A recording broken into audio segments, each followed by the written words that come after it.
नमस्कार, शीतल रेसिपी मराठीमध्ये तुमचं स्वागत आहे।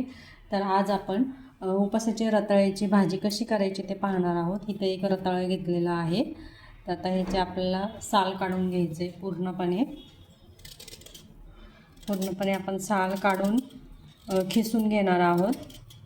तर आपण हे साल काढूया। इथे तुम्ही पाहू शकता मी साल काढून घेतलेला आहे रताळ्याचं। आता आपण खिसून घेऊया। एकदम बारीक असं पडते बघा, पाहू शकताय। आता सगळं असं खिसून झालं की लगेच पाण्यात घालायचंय। आपण हे खिसून घेऊया।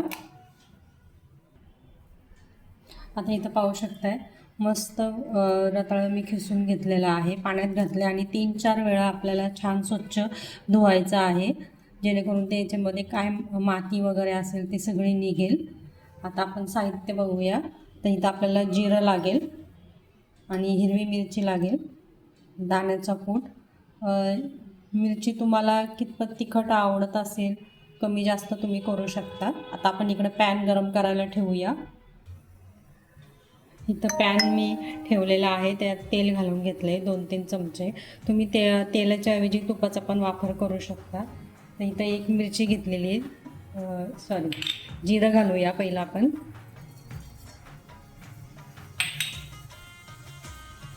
जिरं छान तडतडलं की आपल्याला मिरची घालून घ्यायची आहे। एक मिरची मी कट करून घेतली आहे। आता 1-2 मिनटं थांबवू आपण। जिरं छान फुललेलं आहे, आता आपण मिरची घालूया। 1-2 मिनटं परतून घेऊ। आता ही भाजी उपासाची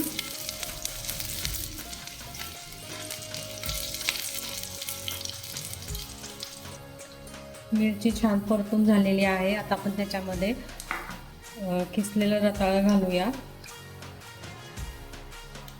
गॅस बारीक करायचा आहे।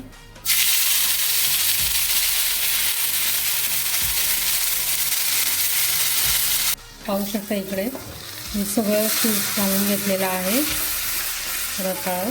आता ते छान परतून द्यायचं आहे आणि एक वाफ आणून द्यायची आहे। रताळं शिजायला काही वेळ लागत नाही, 10 मिनिटात ते शिजतं। आता आपण चवीनुसार मीठ घालूया त्याच्यामध्ये।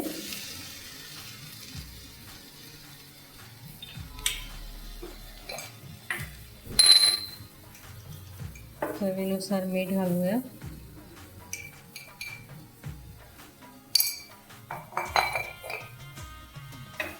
आता परतूया एकदम आणि झाकण ठेवूया। 10 मिनिटं आपण छान शिजू देणार आहे।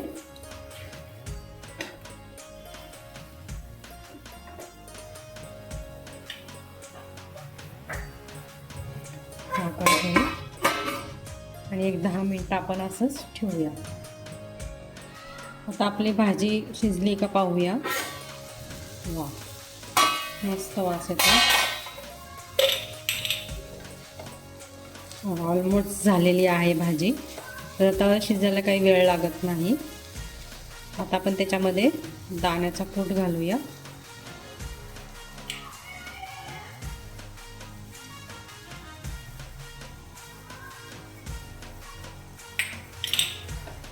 परतून घेऊ चांगलं।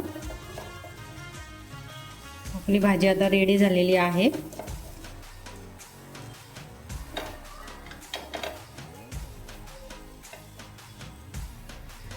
आपली भाजी इथं रेडी झाली आहे। आता आपण काढून घेऊया। अशा पद्धतीने आपली मस्त रताळ्याची उपासाची भाजी रेडी झालेली आहे। तुम्हाला कोथिंबीर उपासाला चालत असेल तर तुम्ही कोथिंबीर सुद्धा घालू शकता। तेलाच्या ऐवजी तुम्ही तूप वापरलं ना तो खूप छान होते ही भाजी। मस्त वास पण सुटला आणि काही लागत नाही, 5-10 मिनिटात भाजी शिजते। तर रताळ्याची भाजी तुम्हाला आवडली असेल तर नक्की फॉलो करा, सबस्क्राईब करा। धन्यवाद।